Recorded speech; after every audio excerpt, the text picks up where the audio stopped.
You think a toxic relationship looks like screaming, cheating, and someone throwing a chair across the room. Sometimes it does. But sometimes toxicity looks like dinner reservations, supportive texts, and someone saying, "I only want what's best for you." And that's what makes it dangerous, because some of the most toxic romantic partners don't look like villains. They look like good people with very bad relationship habits.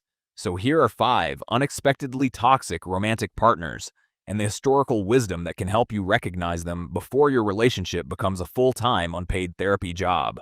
Number 1, the taker. The taker expects you to see their problems and immediately grab a toolbox. Their finances, you're their investor. Their career, you're their cheerleader. Their family problems, you're their therapist.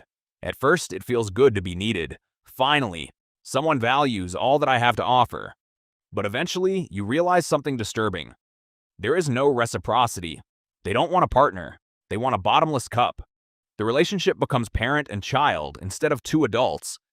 And if you actually ask for something in return, they are insulted. They thought you liked supporting them. You did, but you need support too. The ancient Stoics understood this principle. You can control your own actions, but you cannot control another person's life. In a relationship, it's okay to be giving, loving, and supportive. But when you realize that it's completely one-sided, it's time to leave before they totally drain you. Number 2, the martyr. The martyr doesn't ask for anything. That's the problem. They simply suffer. They do the dishes. They make the sacrifice. They remember everything they've ever done for you. And somehow, 3 years later, you're still paying emotional interest on a favor they performed in 2023. You say, "I am tired." They sigh. You say, "I need some space." Another sigh. You go out with friends. The sigh gets promoted to management. This is guilt disguised as generosity. Marcus Aurelius repeatedly emphasized the importance of governing yourself rather than trying to control others. Healthy love doesn't keep a secret spreadsheet titled, "Things I have done for you that you better appreciate." Give because you choose to give, not because you're secretly preparing evidence for the trial of a relationship court. Number 3, the opposition. You get a promotion. They got a promotion too. You ran 5 miles. They ran 6. You tell them about a difficult day. They had a worse one. You finally accomplish something you've worked toward for years. They say, "That's great. You know what I did? Congratulations." You're dating a human comparison website. The opposition cannot simply celebrate you.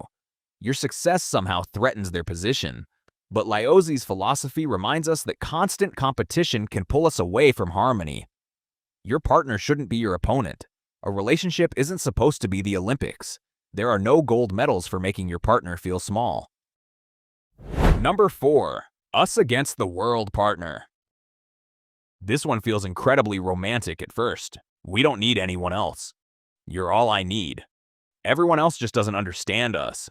Sounds passionate. Until you realize you've been socially kidnapped. Friends disappear. Family becomes suspicious. Outside opinions are treated like enemy propaganda. Eventually, the relationship becomes a tiny country with 2 citizens and 1 very aggressive border patrol. True intimacy doesn't require isolation. The ancient Greeks valued friendship, community, and participation in something larger than the individual. Love should give you roots, not walls. If your relationship requires you to abandon your entire support system, that's not necessarily soulmate behavior. Sometimes it's just excellent marketing for emotional isolation. Number 5, the optimist. Finally, we have the person who refuses to acknowledge anything negative. You're grieving? Stay positive. You're angry? Don't bring negative energy. You're struggling? Everything happens for a reason. You could announce that your house burned down and they'd respond, "Look on the bright side. You don't have to vacuum anymore." Positivity is wonderful, but emotional denial is not positivity. Ancient wisdom repeatedly teaches us that suffering is part of life. Buddhist philosophy, Stoicism, and countless traditions don't tell us to pretend pain doesn't exist. They teach us to face reality. A healthy partner doesn't need to fix every emotion.